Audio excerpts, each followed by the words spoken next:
Hello guys, ayan. May daan kami kanina na daga na siya, natrap siya sa may butas kasi malakas ang ulan dito sa amin guys. Tapos, naghanap siya ng pagkain guys. Ayan, ang nahanap niyang pagkain guys, yan lang. Isang dahon sa may gilid lang. Ayan, yung mga dahon. Yun lang yung kinakain niya. Sobrang gutom niya guys.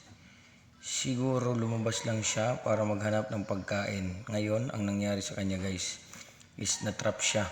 Kaya ang ginawa namin ng aking kuya ay naghanap kami ng magagamit na para ipang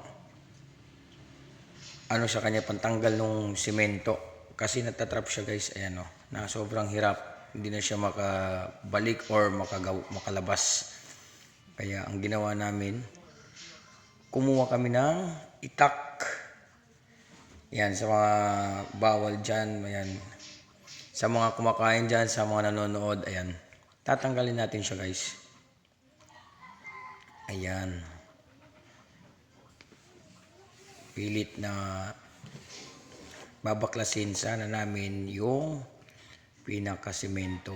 Kaso, matibay siya. Kaya yon, nagpipilit na lang yung daga na bumalik sa ilalim. Ayan, dahil kahit nakakadiri guys, sa sobrang awa namin, kaya ganun na lang. Kahit sabihin natin na sobrang kadiri sa mga tao talaga, sa ibang tao kasi nakakadiri talaga yung daga. Pero sa atin, pwede tayong tumulong kahit sa ganun halaga. Ayan guys, okay na guys. Maraming salamat sa inyo guys.